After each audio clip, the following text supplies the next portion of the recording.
Hey, welcome to the Micheaux Mission, Two Men, One Podcast, every black film ever made. My name is Len, aka the Bat Tribble. And as always, I'm joined by my partner. Hey, this is Vincent Williams. Tonight, ladies and gentlemen, do not adjust your screens. Yes, we have been promoting this for 3 weeks. And yes, it hasn't happened. But now, tonight's the night. Tonight is the night when the Micheaux Mission caps off our September of Doc to School, celebrating all the great black documentaries. That's fantastic. As we present to you our review, or should we say conversation, Yes. about 2023's Little Richard, I Am Everything. I am everything. And though we know you've tuned in to listen to me and Vince talk about this, we know that you are in rapt attention because our very special guest is none other than the producer and director of said documentary. Put your hands together, show some love, if you will, for LISA Cortez here on the Micheaux Mission.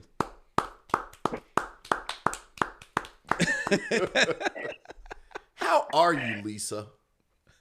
I am great. I am showing a fan made this for me.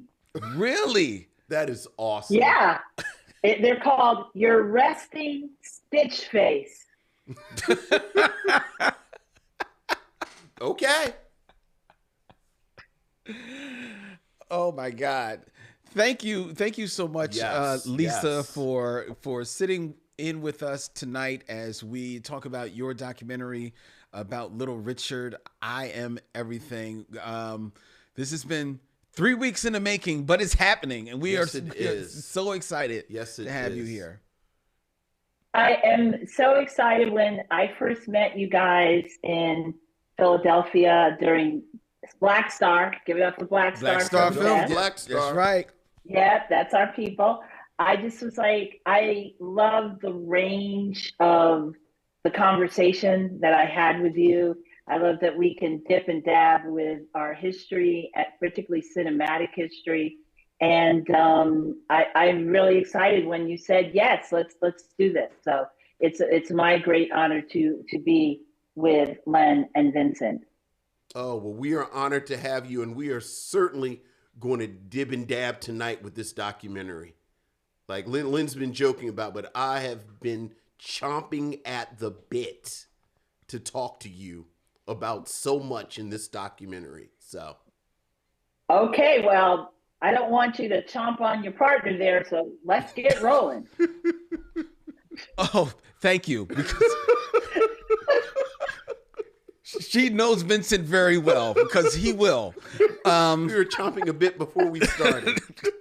Jesus, my neck. Anyway, but before we get into that, ladies and gentlemen, we're going to change things up tonight because we do have Lisa here in studio. So first of all, as always, shout out to each and every one of you who are watching us as we are streaming live to YouTube and Facebook from Young Junk, Philadelphia's premier video podcast palace. And shout out to each and every one of you out there in the chat as we are streaming. Hello, missionaries. Good evening, one and all. We're going to change things up. Like I mentioned, we're not going to do a 6 Degrees of D'Urville Martin tonight, nor are we going to continue our look at hip hop throughout the year, celebrating 50 years of hip hop, even though we do have a little bit, going to touch on a little bit of that in a second.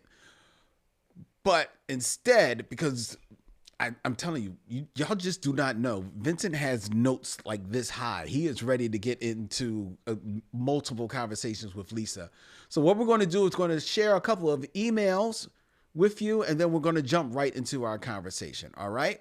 So Dylan, it is time for missives from the missionaries. So what else is going on, Lynn?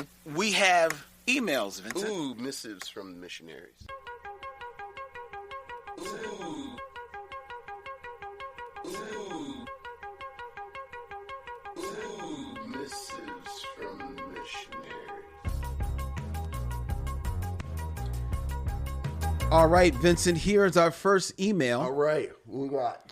This is to you as well as to you, Lisa. This is from Sean Simmons. Hey, what's up, Sean? Good evening. From the class of 1989 to the class of 1988, Will Smith is launching an 8-episode podcast in late October exploring the year of 1988 in hip hop, and it will be called The Class of 1988. Oh, good name. Queen Latifah, Salt and Pepper, DMC of Run DMC, DJ Jazzy Jeff, Rakim, and Chuck D are some of the artists scheduled to join him on the podcast that follows the respective rises of the Fresh Prince and Jazzy Jeff, Public Enemy, along with the flux of female MCs from that time period. Those are only some of the topics that are going to be explored. What are some things that you, Vincent, or you, Lisa, if you are a fan of hip hop, would be interested in seeing covered in the class of 1988? Besides everything that he talked about already, very personally, I hope that they deal with the rise of native tongues. Okay. Because by 88, the Jungle Brothers were out. Mm-hmm. I believe 3 Feet High and Rising comes out in 88. If it doesn't come out in 88, Potholes in My Lawn, their first single, was definitely out. Okay. Because I remember being in the dorm and my friend Sean said, you should listen to this. Mm-hmm. And certainly while I think People's Instinctive Travels and Paths of Rhythm, Tribe Called Quest's first album, comes out in 89. Mm-hmm. But Q-Tip is already around. Like Yeah, he was on Black is Black with Jungle Brothers. He's on the Buddy. He's on Buddy. So I'm a native tongues dude. Right. So like that's the only thing I would add to that list. Okay. Was, like talk to Q-Tip. Talk to everybody. Well, I'm sure he's going to try and talk to everybody. Yeah. And Will Smith certainly has the access to talk to Sure. everybody. So Sure. Are you a hip hop fan, Lisa? Well, I guess you guys are the kings of irony. I was raised by hip hop. What? Okay. Woohoo! In 1988, I am working at my first job in life at 298 Elizabeth Street, the headquarters of Def Jam Records and Rush Artist Management. Nice. And I originally started there working for Leor Cohen as his assistant. Mm-hmm. Three months after he had joined the company. And then by 88, I started a company called Rush Producers Management. I represented all of the great hip hop producers who, in between, the Bomb Squad producing Public Enemy, they were just, waiting to do the next Public Enemy record. And I was like, no, I'm going to take you around to all the companies. I'm going to get you remixes, publishing deals, production deals.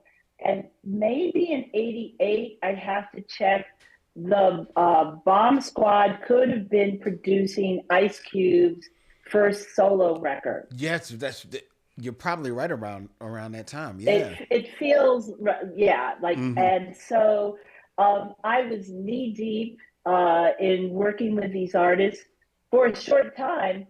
Rush Artist Management represented Jazzy Jeff and the Fresh Prince. So I know those guys going back then. And, what I think is interesting in 1988 is the expansion from regional pockets to a global movement.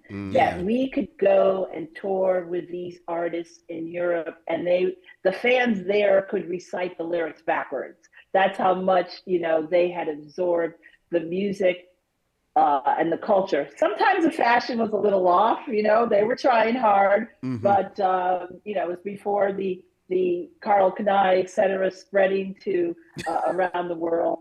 but I think it's such a great tipping point because in the years previous, the music was in pockets.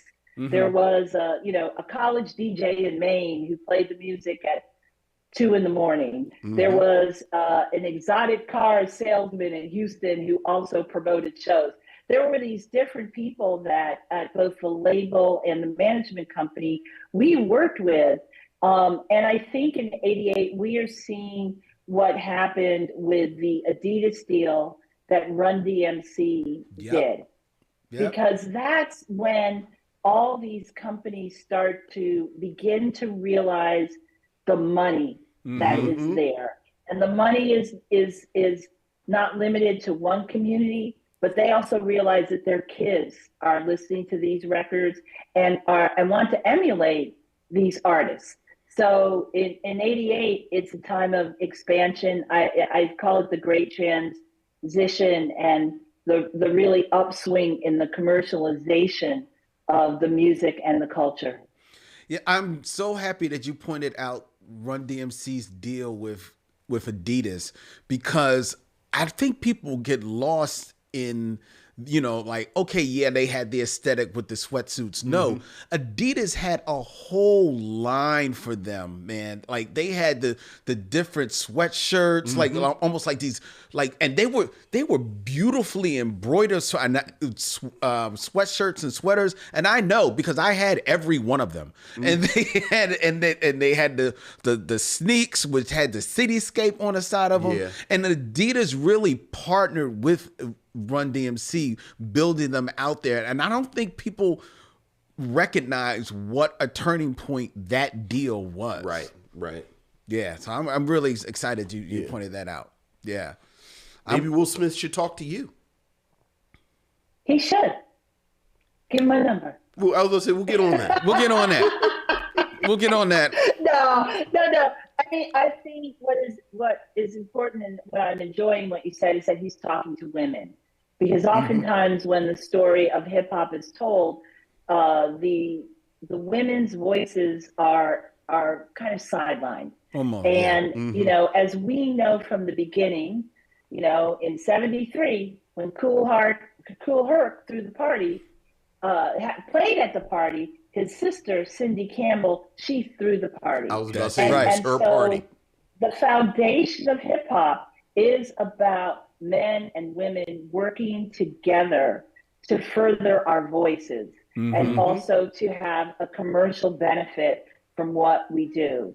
And in '88, I could point to not only myself, who basically kind of doing A&R from the outside, because it then led to me in 1990 going to Mercury Records as an A&R person, signing the Black Sheep, signing Ultramagnetic MCs, like doing like all of these deals with these hip hop artists.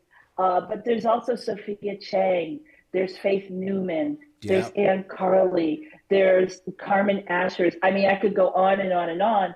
So we are, in this period, not only artists, the great artists like Latifah, Moni Love, but we're also executives and people behind the scenes who are really doing all of this for the love of it. I didn't have no health insurance, $200 a week, but I can't trade the relationships made, the contact made, and my pride in this this very important voice, a new voice of rebellion. Because I think that as Black people, we are always finding ways to show our joy, but also our discontent. Now, sometimes it's coded how we do that. But that's been a part of our creative ethos for a very long time. Most definitely. Right. And I would be remiss sitting here in Philadelphia if we didn't also show love, if not necessarily '88, but for another woman who was very big in getting hip hop its the platform that it deserves, and that would be, that's right, the great Lady B. Lady B. That's right. Yes. That's right. Right. All day, every day. Okay. All right. I knew Lisa would be a great guest. Anyway, so This is fantastic. We got one more email. This is from Michael Sykes, Vincent. Hey, what's up, Michael? Watching us in real time, but listening to our show. Right. Michael is going through the archives, reviewing episodes. So it's a real Black Mirror thing going on. And he has made his way to one of your favorites, Vincent. Okay. The Monkey Hustle. The Monkey Hustle. That's right. From 1976. That's right. Hello, Len and Vincent. I listened to y'all podcast about the 1976 movie Monkey Hustle. Yes. Starring Yaphet Kotto and Rudy Ray Moore. Yes. A.K.A. Dolomite. Yes. This movie is a monkey hustle, all right? It hustled me out of an hour and 30 minutes that I can never get back. Y'all compared Monkey Hustle to the 1976 TV show What's Happening. Yes. Saying the episodes have no plot and nothing really serious happened throughout the series, which is true. The stakes are low. But the episodes were funny and left a great impression on me, like when Rerun tries out for the Rockets, a.k.a. the Lockers. Yeah. Oh, yeah. Or when Raj's mom got fired from her job because her boss accused her of stealing her ring when all along it was her husband. Yeah. What's Happening always left a great taste, whereas the Monkey Hustle left no taste nor smell. It didn't make me laugh at all. I can make myself laugh in a dark room with nothing or nobody in it, blindfolded, thinking of jokes. I don't know. That's a lot of information. I don't know who's the worst runner in movie history. Yaphet Kotto or Steven Seagal. Okay. Yaphet Kotto is a great actor. I loved him in Across 110th Street, Live and Let Die, Blue Collar, Out of Sync, which also starred LL Cool J. I have and will stand up for movies y'all don't like, including Above the Rim, Ghost Dad, and Who's the Man. I actually like Ghost Dad. That was you. But this, I won't. I agree with y'all. This movie is horrible. It does nothing and goes nowhere. And the theme song is bleeding in my ears. Signed Michael Sykes. It's what he has to say of The Monkey Hustle. Right. Here's the thing, though. Rudy Ray Moore plays a character that's not Dolomite, but his whole deal is he dresses in gold all the time. Yes. And his name is Goldie. Yes. I think that in and of itself, that's the best you can. That's the best. That's the best you can do. The movie. Lisa, have you ever seen The Monkey Hustle? No, but I really thank your listener for giving me the warning to stay very far away and to save my time. You can skip it. You can skip it. He didn't mention Rosalind Cash. There might be a connection to D'Urville. Is there a connection? Monkey Hustle, D'Urville, Brock Peters? Is there something there? Well, D'Urville Martin is in Dolomite with Rudy Ray Moore, so it gets him right. It immediately gets the Monkey Hustle. Is Lisa trying to play 6 Degrees of D'Urville Martin? It sounds like she might be trying to play 6 Degrees of D'Urville Martin. I don't think I could do it. I'm more of a Brock Peters kind of girl, or an Ivan Dixon. You know. Okay. That's more my jam. Right now, you can get to Brock Peters. Oh boy. Because Rudy Ray Moore D'Urville Martin is in Guess Who's Coming to Dinner with Sidney Poitier, and then Sidney Poitier is of course in Porgy and Bess with Brock Peters. And Brock Peters in Sidney Poitier is also in A Raisin in the Sun with Ivan Dixon. So that's how you get to them real fast. So, all right. Well, we had an impromptu 6 degrees of D'Urville Martin, brought to you by Lisa Cortez, ladies and gentlemen. Yes. Are you not entertained? Yes. All right. Before we get talking about Little Richard, I do have to touch on something that came up on the show last week and has been burning the airwaves of the internet ever since. Last week on the show, Lisa, I learned that you should not give a newborn baby honey to eat. It's one of these things that, along with shrimp and I think something else, right, that you're not supposed to give a baby honey to eat. Vincent informed me of this. My children are younger than Lynn's. So in Lynn's defense, he hasn't been around children as recently as I have. Right. My daughter's 30 years old. Right. So, but however, that little snippet of conversation was our Micheaux Mission Shorty that went out on social media. And I think it went out on a 10 a.m. On like that Tuesday or Wednesday. By 10:15, it had 1,500 views. Yeah.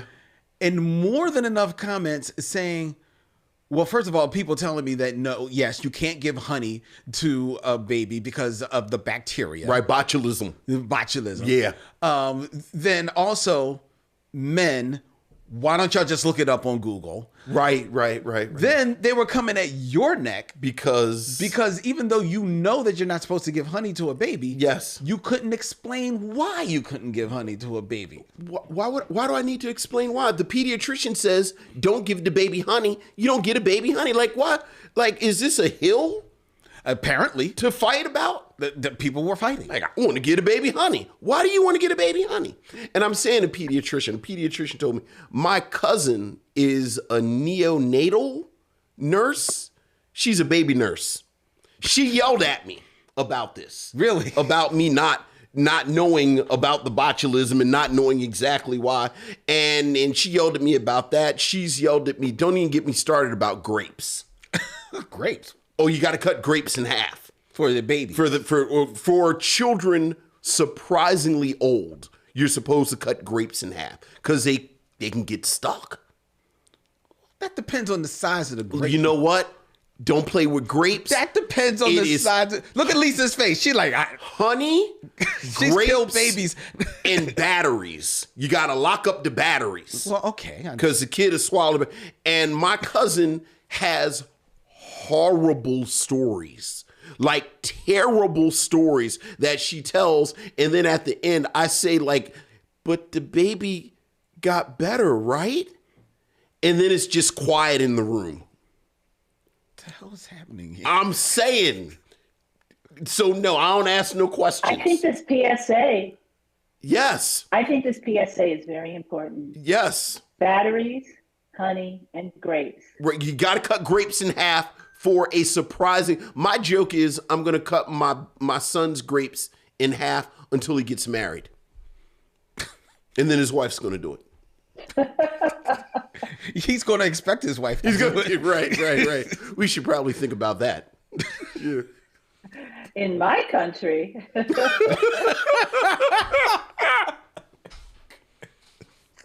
So there you go. So thank you, ladies and gentlemen, who... Infants don't get honey because of botulism. Yes. There you go. So don't do it. Cut the grapes in half because they get stuck. And lock up your batteries. Right. And lock up your batteries because children swallow batteries and bad things happen when the batteries start to dissolve and it's hard to get to them. Right. So there you go.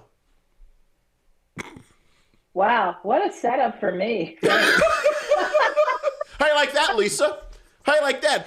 No, Lisa says she liked it I thought you liked it when we dipped and dab. Now we dip it and dabbing. You want to dip and dab? We dip it and dabbing. This is when Lisa's... Let's just reset. Okay. This is when Lisa's assistant breaks in and is like, okay, so Lisa has to go. Right. We forgot that she had a meeting. No, we are about to... Tell the president to wait. Okay. Right. I like that. She said, tell the president to wait. Right. I'm on the Micheaux mission. That's right, Lisa. Okay. All right.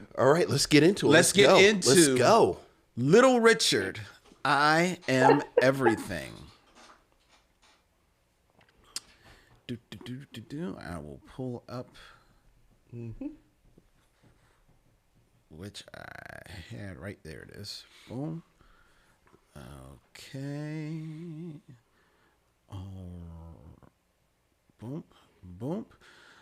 Little Richard, I Am Everything, the one-of-a-kind rock and roll icon who shaped the world of music. A new documentary that is debuting in 2023 that tells the story of Little Richard, the rock and roll legend from the 50s until his final days, and puts him in the true context with not only music history, but world history and cultural history as well.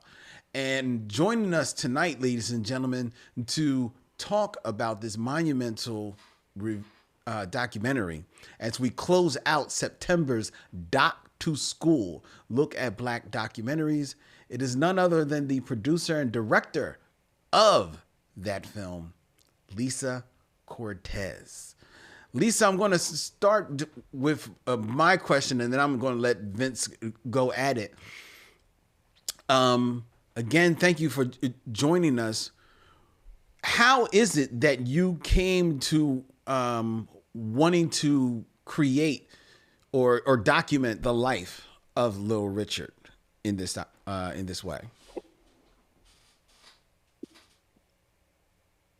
Little Richard passed away during the pandemic. Yeah, 2020. I don't know about you guys, but for the spring of 2020. I don't know about you guys, but for me, it was a time of, staying inside the house, eating chips and onion dip and having too many cocktails and in my hands all the time. It's not a good space. And I was actually finishing a film, All in the Fight for Democracy, that I did with Liz Garbus and Stacey Abrams.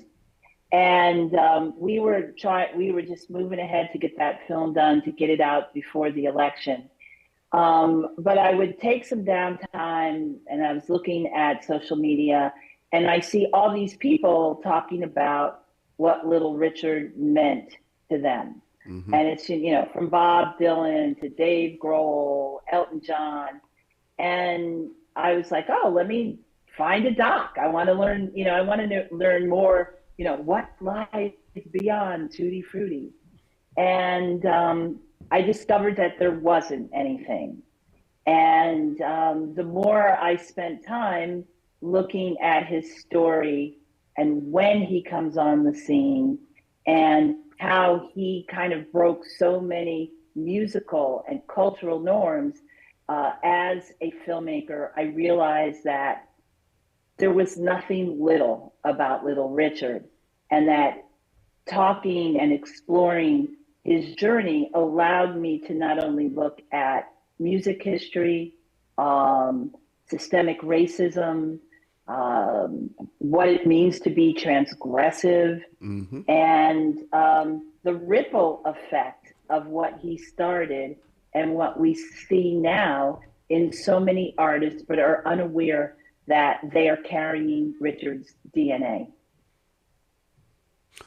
Yeah, I think, we joked a little bit about it's not going to be that much of what we would usually do with a review, because I just thought this was an extraordinary documentary, frankly. And my review would just be kind of listing all of the things that I thought this did well. And I think from the very beginning, I think what I put in my notes more than any other word was situate. The way you situate Little Richard in this conversation. I think you kind of spoke to it a little bit about there wasn't a real documentary about him. And we talk about Little Richard. People kind of know the name. And I'll just say personally, as someone who fashions himself a music fan, when I thought about Little Richard, I have like two Little Richards in my head. You have the images from the 50s where you would see him in movies, Rock Around the Clock and, The Girl Can't Help It, as you cite in the film. And it's old footage of him, but it's on film.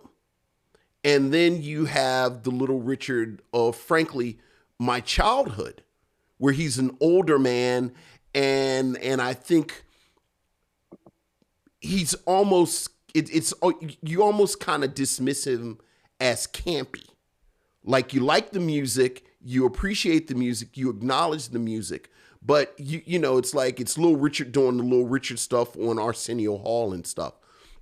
And I was struck immediately by the footage of him in the 60s and in the early 70s. The concert footage.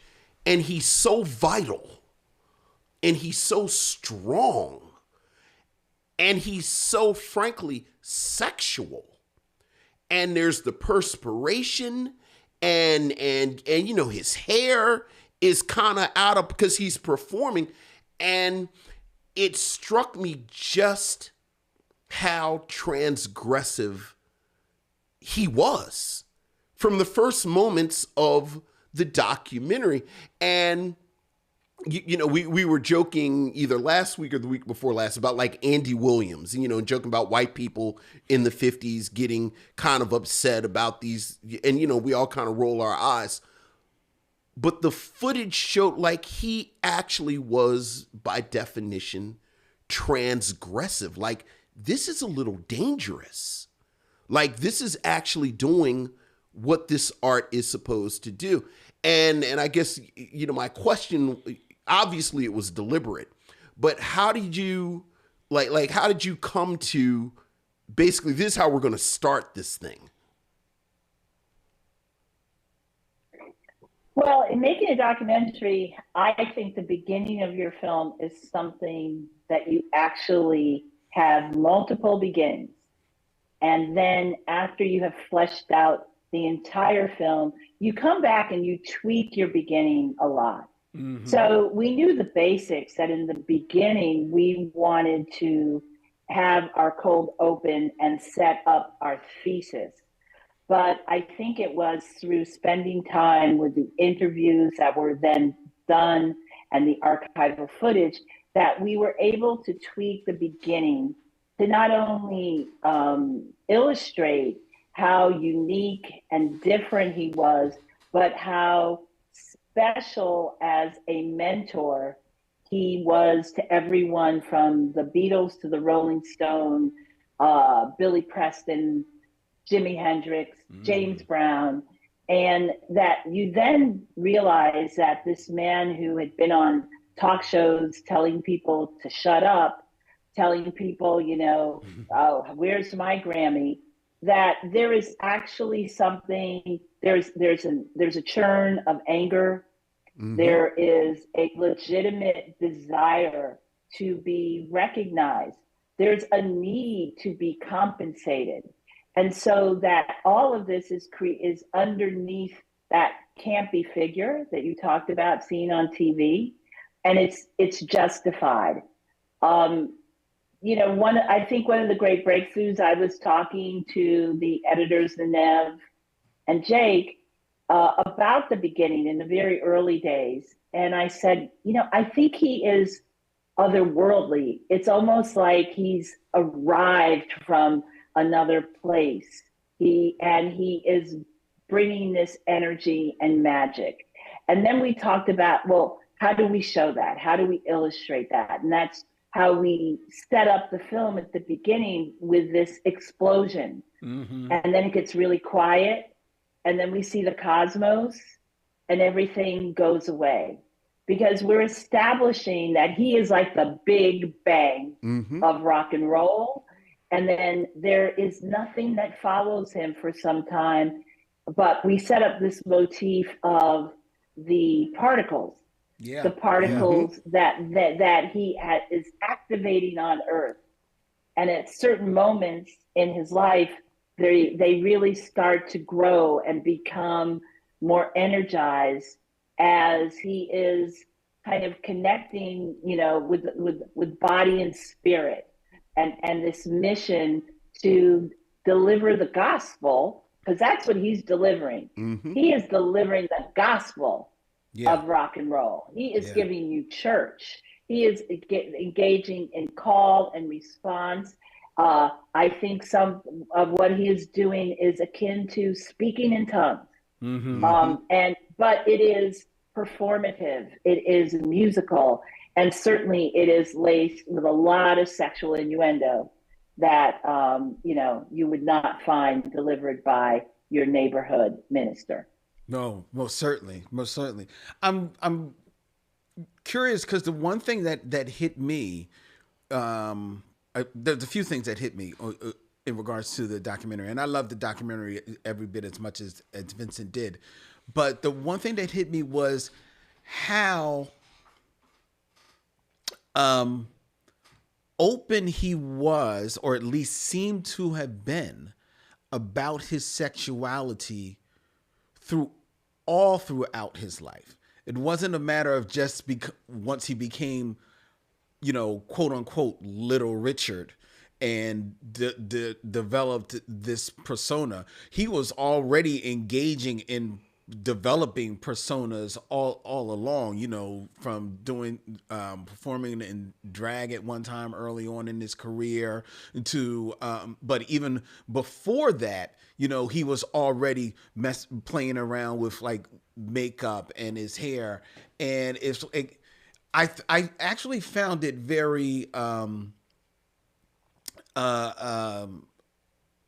I guess not inspiring is not the right word, but just a little like all right, Rich, I'm here for you.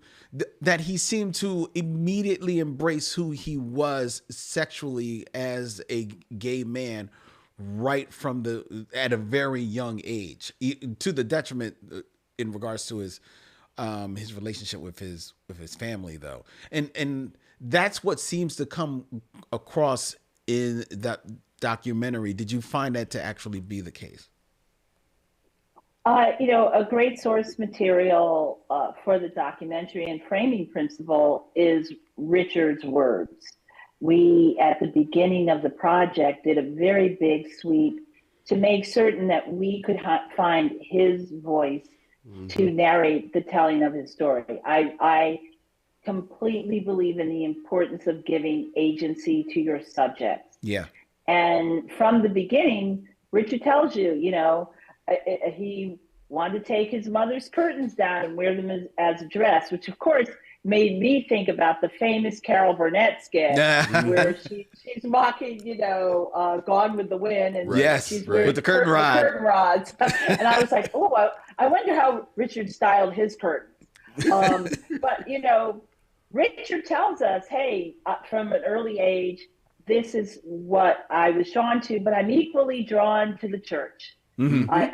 And so we set up in the beginning of the film the great struggle that is going to occupy him for the bulk of his life, a struggle that is not specific to him. I think we all know many people who have found it difficult to balance what they believe is doctrine versus what they believe is carnal. Mm-hmm. I think the religious aspect of this documentary is as you said, it's not, this religious struggle is not unique, but to R&B singers, soul singers, but certainly his sexuality complicates his journey. And I thought it was so gripping watching how he kind of dealt with it as the years went by. And I love the fact that it didn't really have a nice, neat ending. Like there was no real bow on how he kind of dealt with that. One of the most striking moments for me in the documentary was the footage of him from, it looks like a few years ago. And he doesn't have a wig on, and he doesn't have the makeup on, and it looks like he's on a televangelist, and he just looks like he looks like an old man, and he's still grappling with it. And I love that your storytelling leaves it for us to kind of make our own peace with it. And, again, it's not like this nice, neat package. So I guess, how do you work through that with him and this religion? I think of an interesting turning point. Well, I think, first of all, understanding that people are beautifully human. Mm-hmm. and that the journey is never a straight line. You know, it's got Amen. hills, valleys, twists, and turns. And you know, Richard is his journey is even more dramatic because it's this roller coaster of Mm-hmm. renunciation of one lifestyle and then embracing the complete opposite. And you know, that dynamic of him going back and forth is so interesting to chart because there it's accompanied by different musics.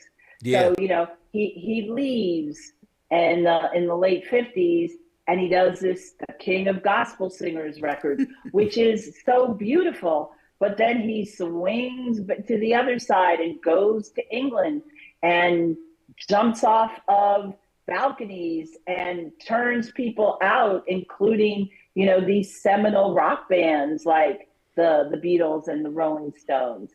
Um, you know, it's the I think there was a time when we were almost through with the film, and I was contacted by his former wife, Miss Ernestine, Mm-hmm. and she said, you know, I said, Miss Ernestine, we've been trying to find you, and it's so lovely to speak to you.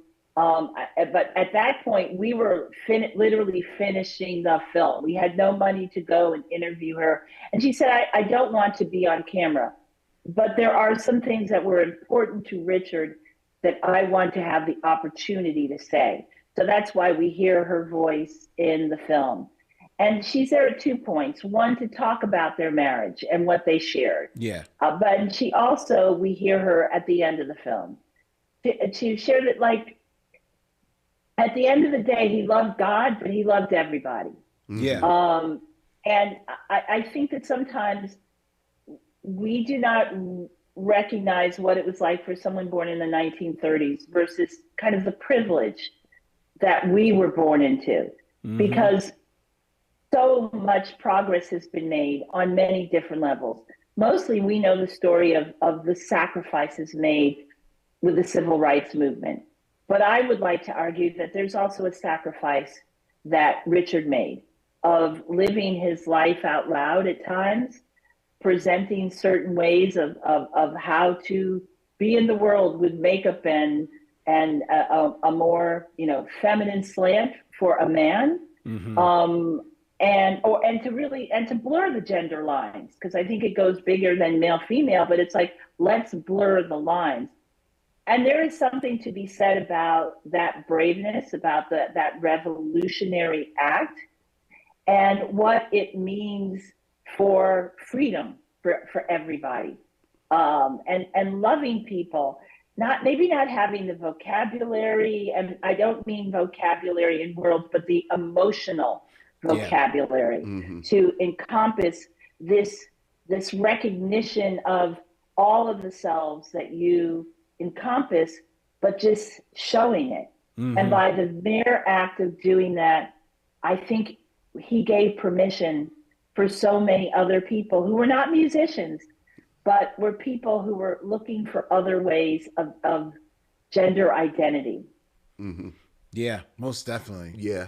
You just mentioned that tour after his religious break where he took England by storm, and this is the moment where the Rolling Stones and the Beatles sort of come in contact with him, and there's contemporary interviews with Mick Jagger, and then you have this you have Paul McCartney talking, and then you have there's so many moments in this documentary. I was telling Lynn where I said they could have stopped here and talked for 45 minutes about this. Like, you have that moment where Nile Rodgers talks about his conversation with David Bowie, and David Bowie talks about, I want to do something like Little Richard.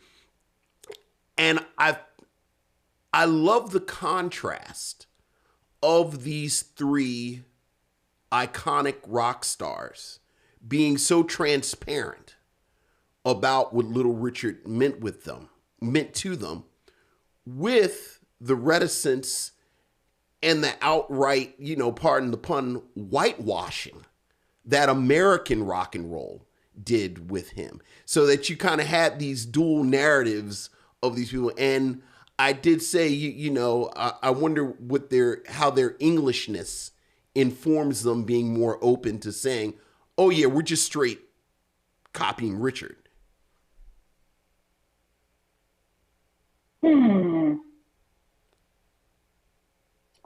Well, I can say for Mick Jagger and Tom Jones, and even Niall's recounting of his conversations with Bowie, that they idolized him. That's I think what got lost in translation for so many people. Yeah. Was how venerated he was to these artists. I mean, Rock and Roll by Led Zeppelin, the beginning of the drum roll is literally the drums from Keep a Knocking. Like we talk about, when we sample how we're playing homage to, the Spinners or whoever, or Coltrane if we're sampling them. These rock artists were also playing homage, but you had to know how to follow the breadcrumbs to realize what they were doing. Because, just like when you're sampling, you don't go, well, the first 4 bars are Coltrane, and then I'm mixing in a little bit of, Bud Powell. Like, no, you make it your own thing. But I think for anyone who is a student of music, you start to go, but wait, where's the vibe coming from? Right. You bring your own, but there's also this other vibe that you are leaning into for support that elevates and makes this really special. I was left watching this wondering, there is no mistake, at least to me, maybe there's an argument to you bigger hip hop heads, the two of you. There's no mistaking to me that as big an artist as James Brown was in his super heyday and remained throughout his career, right? That the anointing of James Brown was made because of hip hop and its repackaging of his music and really presenting it in a different light out there. Right, to a new generation. Right. Yeah. And that's when James Brown becomes like really the godfather of soul to me, in my eyes, right? I wonder how much, despite his pronouncements, as much as Little Richard, would definitely shout from the mountaintops of, who he was in the pantheon of music, right? There is certainly a point where maybe because of the way he appears and the way he talks and everything like that, it becomes a little bit more performative, almost a little campy in his later years.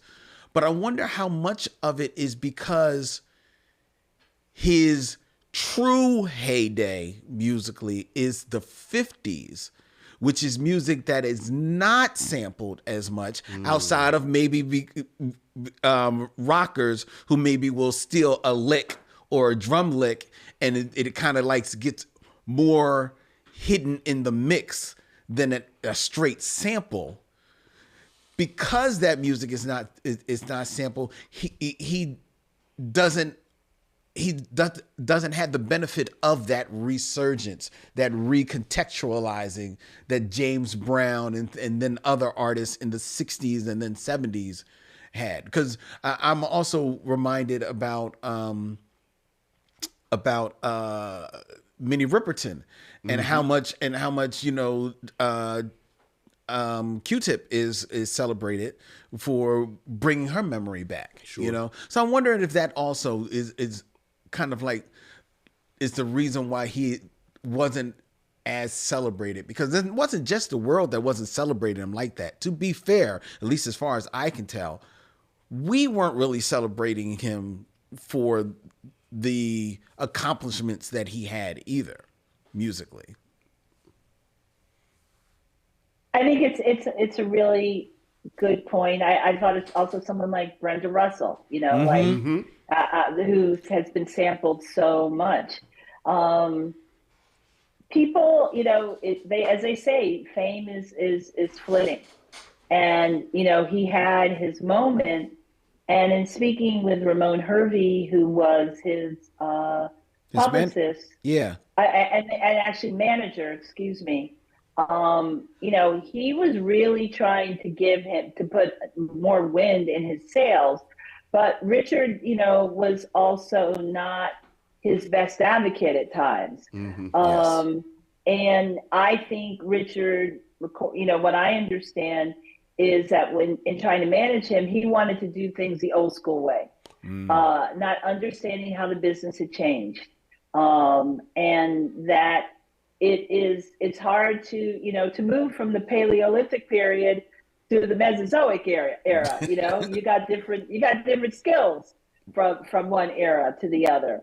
And adaptation for everybody is very challenging, to go from one modality of being on top of the world, having hits, people losing their minds for you, and being, one of many artists on an oldies review show. Yeah, it's funny. Just a bit of Micheaux mission history. A couple of years ago, we reviewed Cadillac Records, and Chuck Berry was such a part of the Chess Records story and of that film. And I went on a deep dive afterwards into Chuck Berry, and Chuck Berry, kept making records. I know. And so like I went through this period. I was listening to all these 70s records from the 70s that Chuck Berry made. And I dipped my toe in and I thought about it today. Little Richard has a couple of really interesting albums in like 71. I think one of them is actually called The King of Rock and Roll. And it is, kind of like you said, you get the sense that he almost won't keep just keep going, like keep doing this. But it's almost like he gets pigeonholed into this oldie slot. Like there's this wonderful moment where one of the scholars says it's almost a mixed blessing being inducted into the Rock and Roll Hall of Fame, because on the one hand, yes, it is acknowledgement, but on the other hand, it's like them saying, okay, you're done. Yeah. And it's like he still had all this in him, but we just want this old stuff. Yeah. Yeah. Shame. I was just smiling when you said he did different records, because he also does the children's records too. That's true. Yes. That's very true. That is very true. It's interesting because unlike a lot of performers of his time, not unlike a lot of performers of his time, Richard definitely has his run in with drugs, right? And it's touched on in the documentary. But usually what happens when we see these stories is that not only does it become like this destructive force in their lives, but it also starts to seed its way into how they deal with the other people in their lives, right? And you see people kind of like talking about it. And it was interesting that in this one, where the documentary does not shy away from it, but you get the sense that, one, he then kind of like leans on his faith, or at least that is the implication, that he leans on his faith to kind of pull himself out of it. But there's never really a point in this documentary where the people who seem the closest to him, and compliments to you, because not only do you touch on people who were important to his life professionally, but also personally, from people that he grew up with, to neighbors that he grew up with, to people that just friends that he made along the way, in and out of showbiz.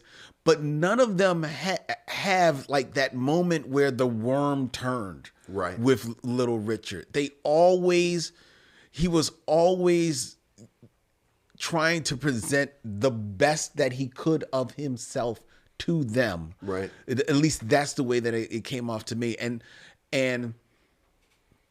I actually appreciated that, because that is really a window behind the flamboyance, behind the makeup, behind the hair and the pomp and circumstance. That's a look at the actual man himself, and I appreciated that from the documentary. I think it's all. I'm always interested in the interiority of the characters that I'm looking at. We all come with a lot of ideas about Richard based on whether we know his music, his television appearances, or seeing him on film. But what I wanted to look at is, what are the circumstances that form this person? What is the internal conflict? What does it mean to be so otherworldly, introducing something with so much force and vitality that has never been seen before, and that lights imaginations and young people? It sets them aflame.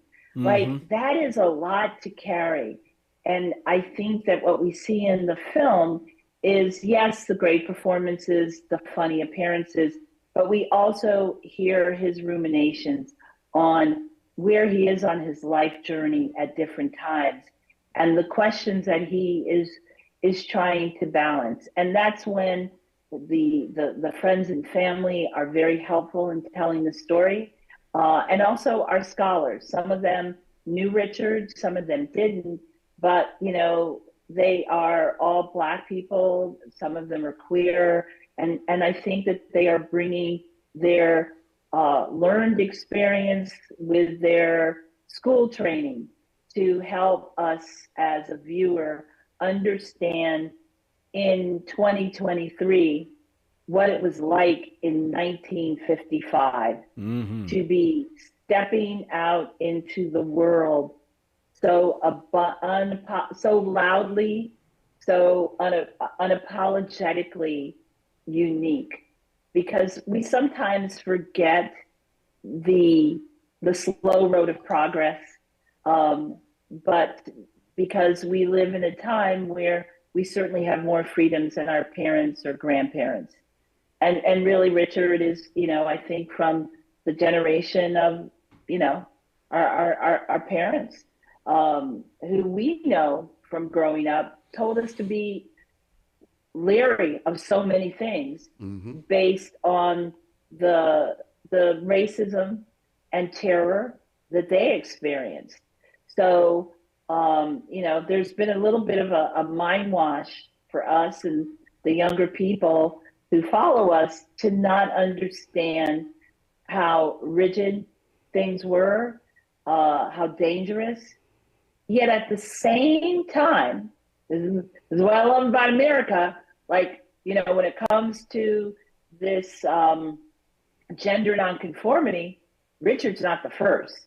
That's true. There's the artists we talk about in the film before him. That's right. And we know historically there's, evidence documented of drag balls in the late 1800s in Washington, D.C. William Swan was arrested for dressing as a woman in, I think, 1888, which underlies something that I am hoping audiences leave with, that Americans are not as conservative as we've been led to believe. There have always been outliers. Now, have we told their stories with fullness? No. And I think Richard allowed a great vantage point to look at the uniqueness of his journey and his contributions, but also this interesting lineage that he comes from. Yeah. We were talking about these elements that make Little Richard, like, that form this man. And once again, one of the things that I love so much about the documentary is almost the unapologetic Blackness of where he comes from. We talked about this queer tradition, but this is a Black queer tradition with Billy Wright and I always mispronounce his name, Escarita. Yeah. And the documentary really just goes down the line. Like, it's not just, it's a Black church tradition. you name check the Clara Ward singers, Sister Rosetta Thorpe. Mm-hmm. You know, you have Louis Jordan in here, and you know, that's always been my little thing, like that kind of alchemy that happens between jump blues and rock and roll that no one ever really mentions. Like, I love the images of Little Richard with all the saxophones, which is, you know, that's all jump blues. The Ike Turner part about the percussive piano playing in Rock 88. In Rock 88. And I just loved how it connects him to this tradition and to this heritage that he is ours, and he comes from this, and you know, certainly that the gumbo that is Little Richard is it goes without saying super unique. But I love how there's this acknowledgement of where these ingredients come from. Well, aren't we all cousins, right? Amen. You know, hey, cuz, but and each cousin is coming with their pod, but there is this overlap, you know, and it's a part of the continuum. And when it comes to the story of Black people in rock and roll, I think the story that, you know, we're most familiar with is Jimi Hendrix. Yeah. Mm-hmm. And you know, it's so ironic that Jimi Hendrix was in Richard's band, and then, you know, they had a falling out, but that this man really is, he owns what he is claiming. Mm-hmm. He's not on a rant. He is an important part of the structural integrity of this genre. Yes, there is Bo Diddley. Yes, there's never a sole architect. There are many when you are building, you know, this, but his claim is very justified. And this film is about the receipts. There it is. There you go. It's interesting the way you just layered that. Again, I all roads lead back to Run DMC for me. Right, but because the way you layer that with Bo Diddley and Fats Domino, who were definitely and others are definitely like that architects of rock and roll, right?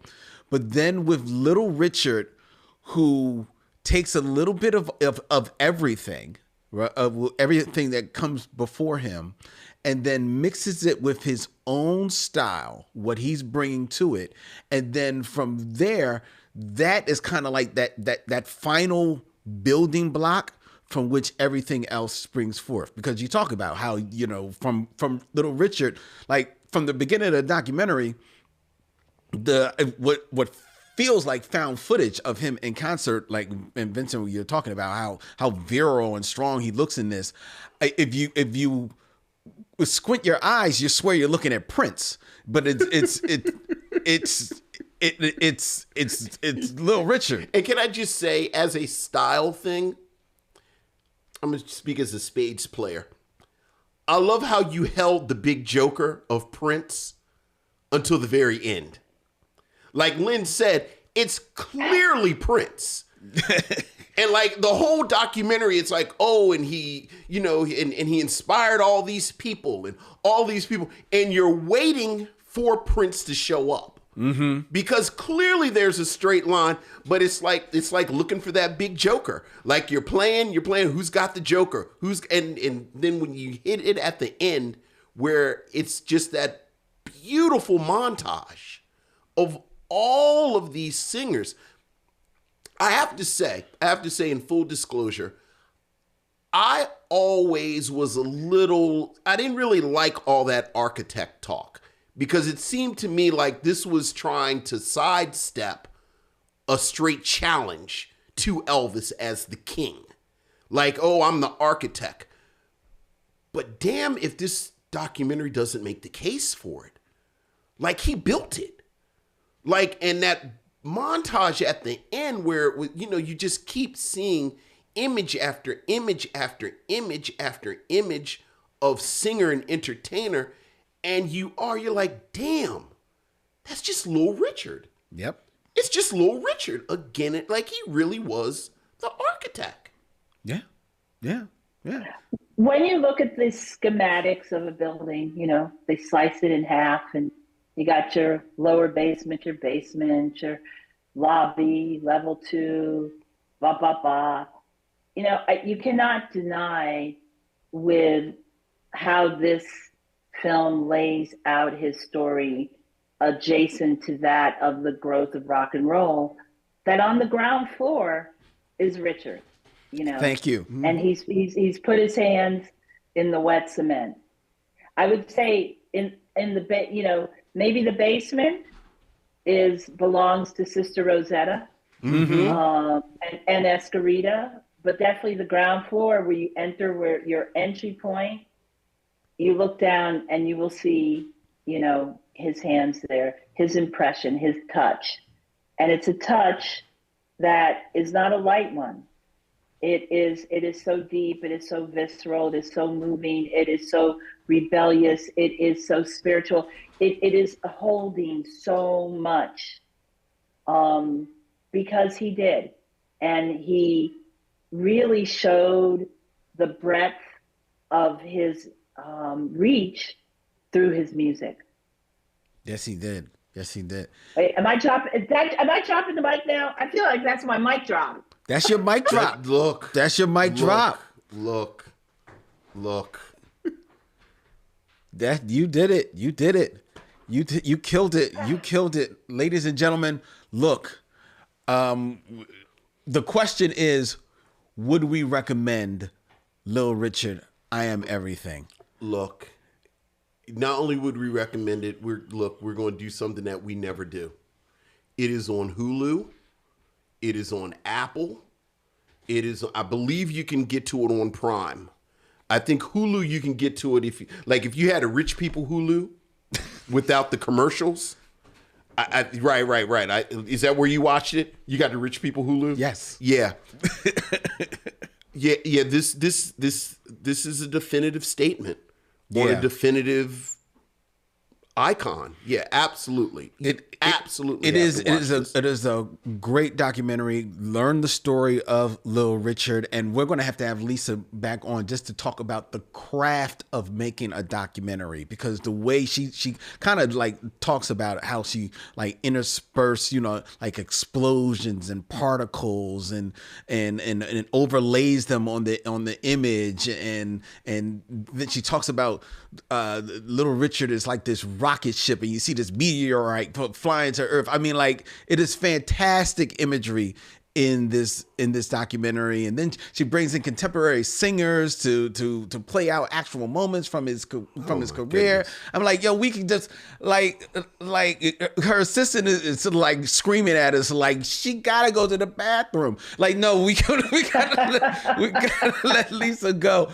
But Lisa, thank you so very much.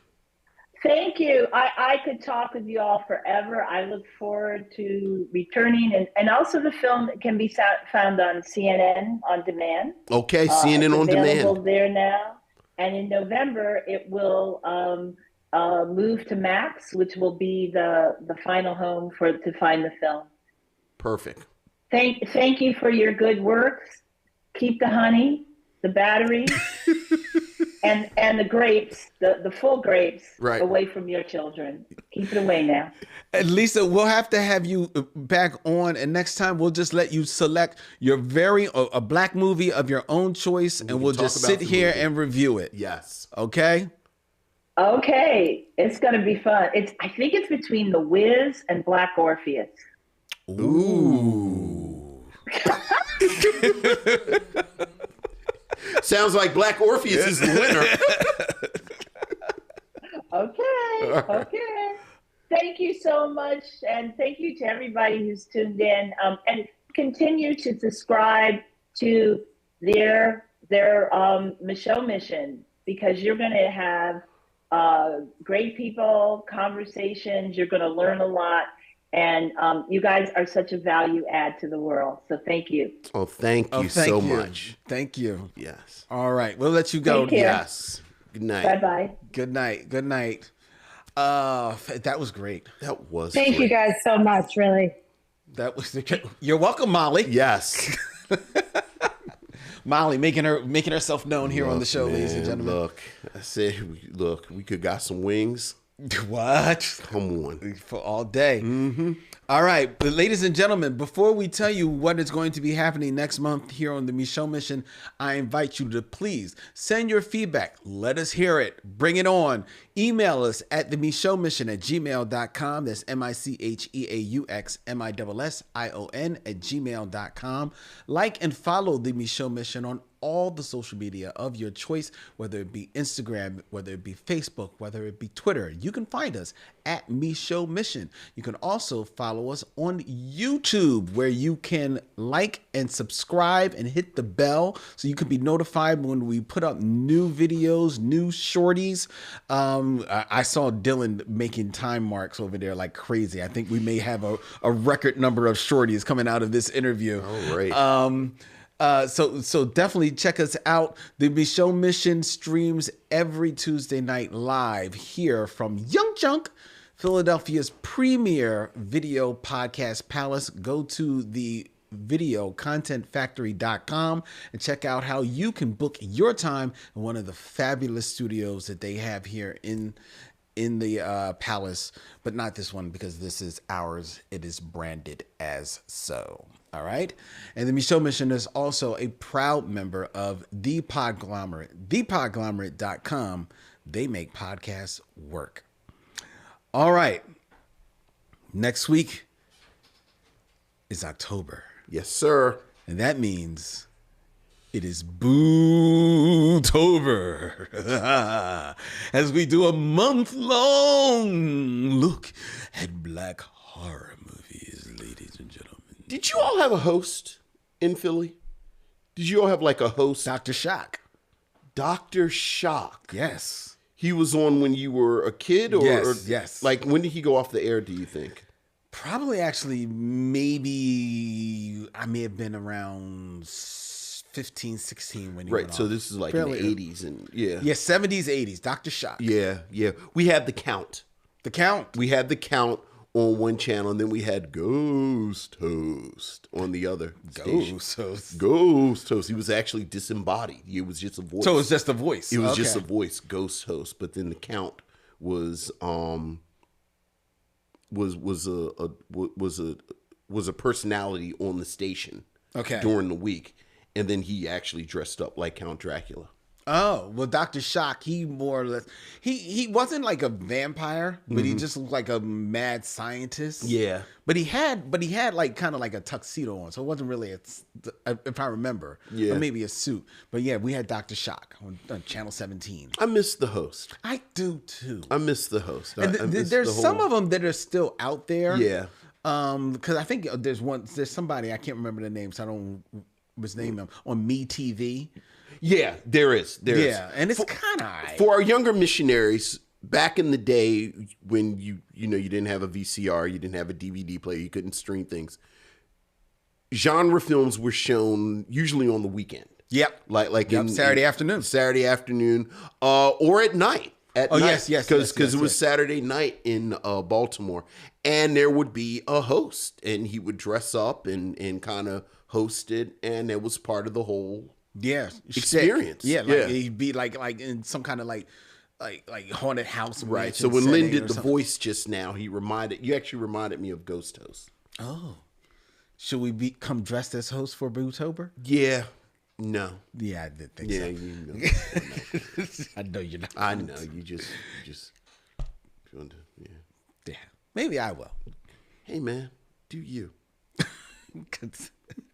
One of us is. Right. He ain't. No. But next week, ladies and gentlemen, it will be Bootober. Mm-hmm. It will be a month of horror movies kicking off, and we're going to start with a different kind of horror movie because it deals with vampires, but in a different kind of way. Yes. And it's called The Transfiguration. Yeah. Oh yeah. From 2016. Next week, here on the Micheaux Mission. This is Vincent's selection. Yes. I'm really interested in this movie. Yeah, so am I. I haven't seen it. I know. Yeah, we was actually supposed to do it like some time ago, but things went wrong in the matrix. But now we're doing it, and I can't wait to check this out. Yeah, looking forward to it. All right, that's next week here on the Micheaux Mission. Until then, he's Vincent. I'm Len, and in parting, we say, we'll see you when it's time to meet again.